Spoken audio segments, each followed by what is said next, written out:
はい、皆さんこんにちは。完全感覚ベーカーです。今回ご紹介するのは湯種製法で作る食パンです。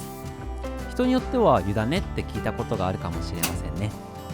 今回は4月に発売される私の書籍のパートから湯種製法とは何ぞやっていうところを誰にでも分かりやすく解説していこうと思います。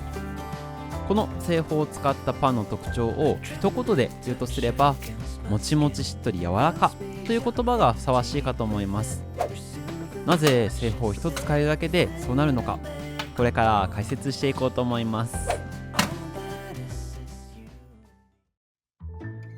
そもそも湯種っていうのは小麦粉を熱湯で練ったものです。小麦粉にしろ、お米にしろ、片栗粉にしろ、でんぷんを含んでいるものは水分と熱を加えられるともちもちした状態になります。だからしっかりと熱を伝えるためにボウルはあらかじめ温めておきましょう。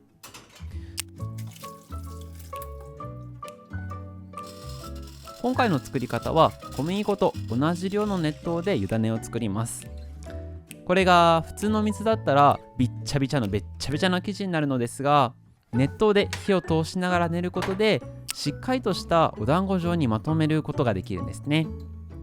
だからこの湯種製法を使ったパンって普通に作るパンよりも水分量が多くなってしっとり感が強くなります。あとは乾燥もしにくくなりますね。そして湯種独特のもちもちした食感もつくようになります。湯種がうまくできているかのポイントはべちゃっと感がなくて手にくっつかない状態です。出来たての状態ではすぐに生地がちぎれちゃいますが、これも覚えておいてくださいね。湯種は寝かせてから使うことで小麦粉の酵素が働いて甘みの成分を作ってくれるので1時間以上寝かせておきます。寝かせた後の湯種の状態を見てみましょう。生地全体に水分が行き渡って柔らかさが出ます。すぐにちぎれていた生地も伸びるようになったら美味しい湯種完成の合図ですね。この後の工程は普通にパンを作るのと何ら変わりありません。残りの材料だけで生地を作って、それをこねた後に湯種を加えるだけです。湯種って言いつつイーストとかパンを発酵させる菌が一切入っていないので、湯種のままじゃただのネチョネチョした小麦の塊です。正確には種ではないので、人によってはこの湯種のことを湯ごねって言ったりもしますね。また今回は小麦粉の量の 30% を湯種にしているんですけども、湯種に使う粉の割合が増えれば増えるほどもちもち感とかしっとり感とかその持続時間って長くなります。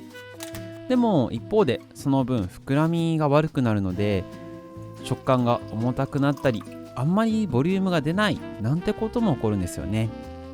何事もバランスが大事ってことですね。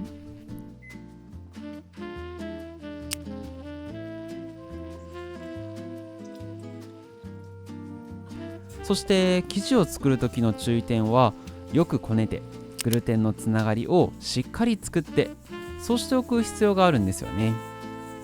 グルテンって小麦の中に含まれるタンパク質の一種で、このグルテンのおかげで生地が伸びたり膨らんだりしてくれます。でも湯種のグルテンって加熱によって壊されているので、湯種製法は普通のパンを作るよりもボリュームが出にくくてちょっと詰まった食感になりやすいんですよね。だからこそこの本ごねの工程でよく生地がこねられているっていうことが重要になります。では生地をこね始めてからだいたい10分ぐらいかな。結構弾力が出てきました。表面の状態はっていうとこんな感じでね、少ししっとり感が出てきますね。でこの生地結構硬いので遠くに伸ばしてこねるってよりかは畳んでグッと押すイメージですね。半分に折ってグッと押す、半分に折ってグッと押す。こんな感じに粉っぽさ消えてきたらバターを入れてまたこねていきます。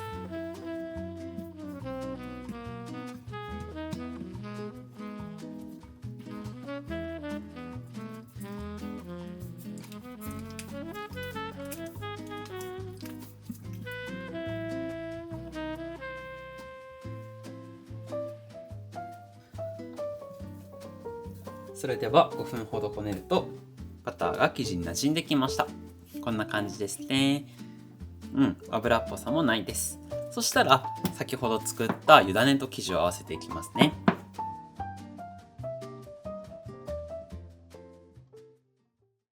湯種と本こね生地を合わせるとき、イメージしてほしいところは混ぜムラがないということですね。レシピや人によっては数回に分けて湯種を混ぜ込むっていうこともあるんですけども、私は何回も湯種でパンを作ってきて、このカードを使って細かく切ってから混ぜるのが早いし楽なので、この方法でご紹介してます。100回ぐらい切ったらこんな感じになんとなく一体感が出てきます。ここまで来たら今までのようにこねていきましょう。ここでのイメージは台にしっかりとこすりつけて湯種の塊をなくしていく、なじませていくっていう感じがいいかと思います。湯種の水分と本こね生地の水分が馴染んでくるので、こねていくうちにしっとり感というか水っぽい感じを感じ取れるかと思います。ここまで来たらこね上がりは結構近いですよ。はい、では湯種が入ってから5、6分こねた状態ですね。こんな感じで表面がつるっと滑らかで全体の質感が均一になってきました。グルテンマークチェックしてみましょう。生地の端っこを切り取ってちょっと伸ばしてみますね。特にこの湯種は生地のつながりを弱くしがちなので、ここでしっかりとグルテンを作っとかないと発酵させても焼いてもあんまり膨らまない状態になっちゃいます。じゃあこんな感じで薄く膜が張れば OK。 ムラがないですよね。ここで湯種が混ざりきってなかったら湯種の塊が見えてきちゃいます。いいね。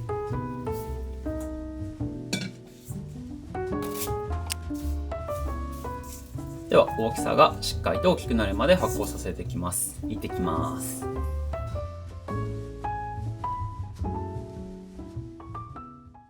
ではこちらが発酵があった生地ですね。状態をチェックしてみましょう。しっかりと大きさ出てますね。じゃあ指に粉つけて生地目開けてプスッと刺して、スッと抜いた時にこの穴が下がらなかったら発酵良好です。いい感じですね。では全体のガス抜いていきます。おお、ふわふわ、柔らかいね。よいしょ。ではこれは2個に分割しますね。そしたら丸く形を整えます。もちもち感がだいぶ違いますね。もうこの時点でなんかね、独特な弾力があります。美味しそう。ではこちらは乾燥しないようにラップをして、このまま生地を15分ほど休ませます。じゃあベンチタイムですね。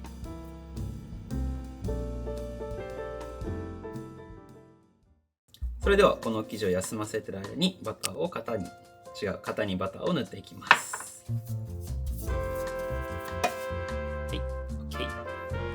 では成形していきましょう。生地はつまみ目上にしてだいたい16センチぐらいの丸に広げていきます。そしたらこれをちょっと中心が重なるように三つ折りにします。そしたら手前からちょっと引きながら巻いていきます。なるべく隙間を作らないようにして巻いていきましょう。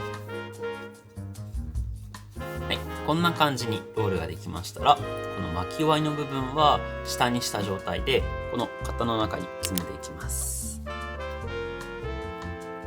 い、これもう1個やります。つまみ目が上にして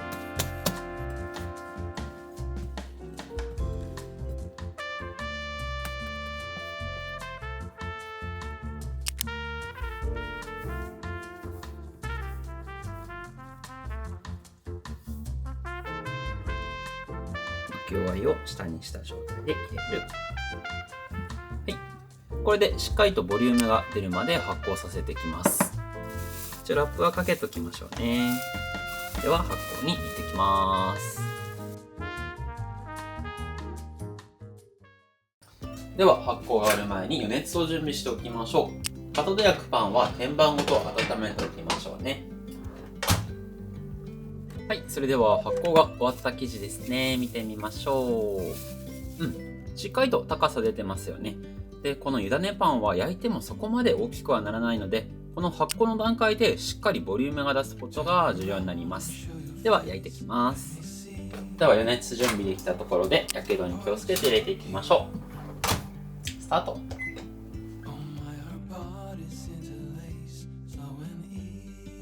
はい、それではパンが焼き上がりました。見てみましょう。はい、では仕上がりはこんな感じですね。型から出してみてみましょうか。よいしょ。うまそうに焼けました。ではこちらも粗熱を取って明日以降食べてみたいと思います。この湯種のね、もちもち感、しっとり感がどれくらい続くのか検証してみます。では1日経った状態のパンですね。ちょっと食べてみたいと思います。で食パンってこの上の部分ってよく火が通るので硬くなってるんですよね。だから下の部分はね蒸し焼きにされて比較的柔らかめなので、ここから切るとね綺麗に切れます。ちょっと厚めにしちゃおうかな。厚めの方が美味しいかな。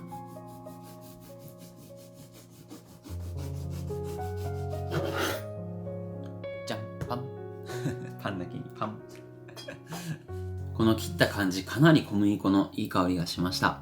こんな感じに仕上がってます。ふわふわ。ちょっと上火が強かったかな。でもいいか。では早速試食してみたいと思います。うまっ。もちもち。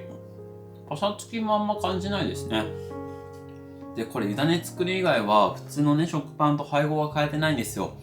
でもねやっぱり普通の食パンとは食感も違うし、湯種を寝かせることでその小麦粉のでんぷん本来の甘さが出てくるんですよね。だからそのお砂糖とかじゃない自然な甘さ、あとは自然な小麦の風味がします。これなんかねホテルブレッドとかね、ちょっといい感じのホテルで出てきそうな食パンな感じですね。うまい。食パンのいいとこってやっぱりそのままでも食べれるけれども、バターとかねジャムとかつけて食べるっていうのも一つの楽しみ方だと思います。そこで今回はちょっと秘密兵器、塗って焼いたらカレーパン使ってみたいなと思ってたので、このタイミングで塗って焼いてみたいなと思います。カルディのね商品ですね。なかなか人気で手に入らないそうです。あ、うまそうなカレーの匂い。カレーパンにしちゃおう。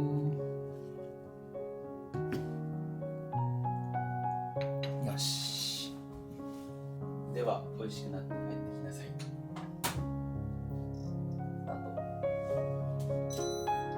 でちなみにこのね湯種製法、パスコさんの大人気商品長熟もこの湯種製法で作られているそうです。でパスコさん、倉敷製パンさんもそのずっと前に経営が傾いたことがあって、そこで逆転の一手になってうまいパンが作れるようになったのがこの湯種だとも言われてますね。だからお家にいながら本格長熟と同じ作り方ができるパンになってますね。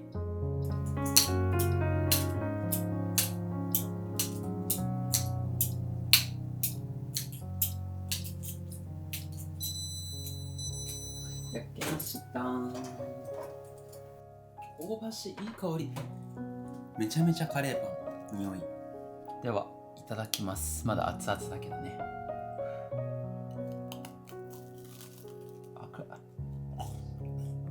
うまっ。これすごい本当にカレーパンになります。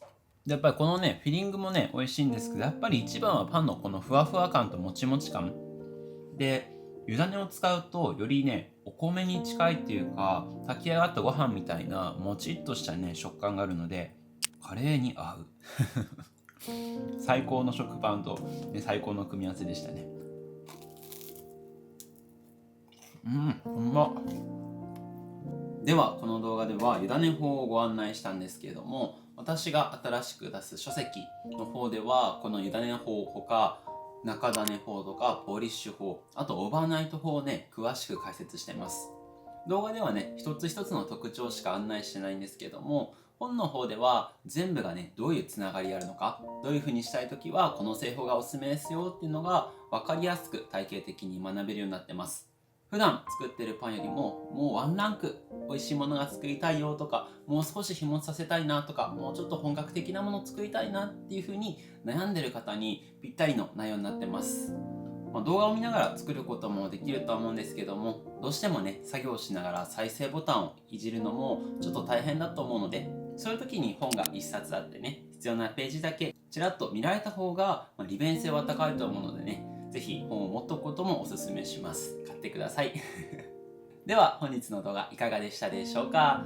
パン美味しそうだな、作ってみたかったな、ゆだね法勉強になったなって思った方、ぜひチャンネル登録、高評価していただけると嬉しいです。